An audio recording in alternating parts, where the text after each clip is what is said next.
जिन्होंने हमारी बेटियों के सिंदूर उजाड़े थे, वही कटे पिटे लोगों को हमने उन्हीं की बहन भेज करके उनकी ऐसी की तैसी करवाई। एक बार मोदी जी के लिए जोरदार ताली बजाएं। না, এটাই বিজেপির আসল চরিত্র। এটা এবার মানুষের সামনে এসছে। ওদের মনের ভিতর যেটা থাকে সেটা তো কখনো না কখনো সামনে আসে।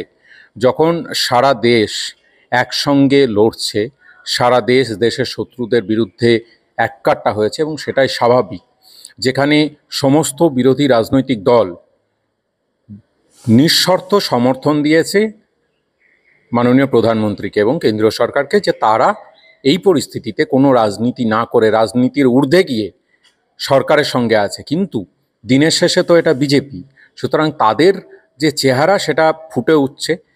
অদ্ভুতভাবে কেন্দ্রের যে সরকার, তাদের যে দ্বিচারিতা, আসলে তারা এই বিভাজনের রাজনীতিটাই করতে চায়। আজকে এই রাজনীতির কথা বলতে হবে, কারণ তারা দিনের পর দিন প্রত্যেকটা ঘটনাকে নিয়ে এই বিভাজনের রাজনীতি করে যাবে। তার বিরুদ্ধে মানুষকে কথা বলতেই হবে। যখন ভারতীয় সেনাবাহিনী কর্নেল সোফিয়া কুরেশি এবং উইং কমান্ডার ভূমিকা সিংকে দিয়ে প্রেস কনফারেন্স করিয়েছেন, তার মধ্যে একটা বার্তা ছিল। সেই বার্তাটা হচ্ছে ভারতবর্ষের সংবিধান, যেটা ধর্মনিরপেক্ষতা অর্থাৎ সেকুলারিজমকে বিশ্বাস করে এবং সেটা লিখিত, ডকুমেন্টেড। সুতরাং ভারতের সংবিধানকে তারা মান্যতা দিয়ে তারা আরেকবার বুঝিয়ে দিয়েছেন সারা পৃথিবীকে যে ভারত আসলে একটা ধর্মনিরপেক্ষ রাষ্ট্র এবং সেই পথেই চলবে। ভারতের গণতন্ত্র কতটা শক্তিশালী সেটা তারা বুঝিয়ে দিয়েছেন। এখন এদের এই বিজেপির যারা নেতা, তাদের দেশ আগে নয়, তাদের সমাজ আগে নয়, তাদের কাছে শুধুমাত্র ওই একটাই জিনিস তারা শিখেছে, ধর্ম ধর্ম ধর্ম, এবং তার নামে আজকে ভারতবর্ষকে পিছিয়ে দেওয়ার যে চেষ্টা সেটা বিজেপির নেতারা করছে।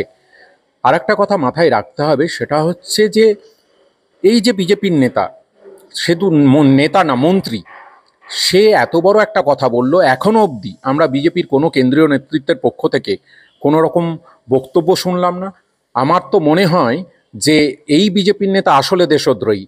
তারা যখন সেনাবাহিনীর নিয়ে সারা দেশ বলছে সেনাবাহিনীর সঙ্গে আছে, এবং তারা ভারতীয় সেনাবাহিনীর একজন অফিসারের বিরুদ্ধে সরাসরি যে কুরুচিকর মন্তব্য করছেন, তাতে এখনও তাকে সাসপেন্ড করা হলো না কেন?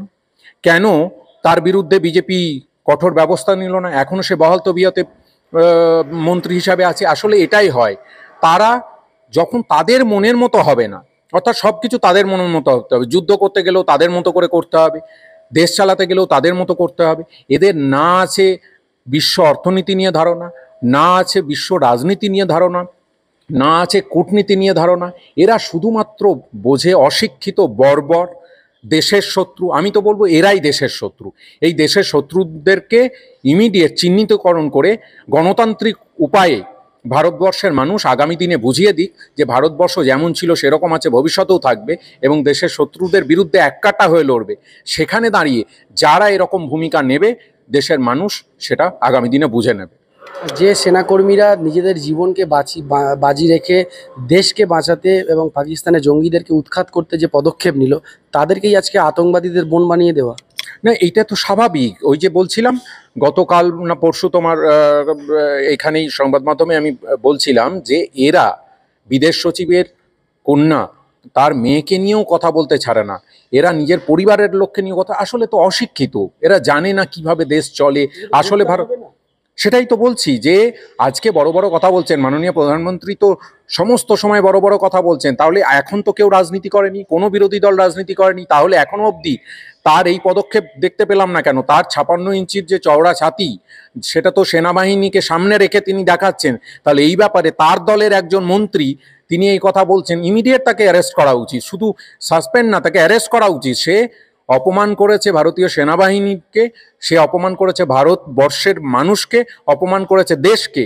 তারা যদি সত্যিই দেশপ্রেমিক হন, তাহলে আমি আশা করব আগামী 24 ঘন্টার মধ্যে এই মন্ত্রীকে অপসারণ করে তার গ্রেপ্তার করা উচিত তাকে।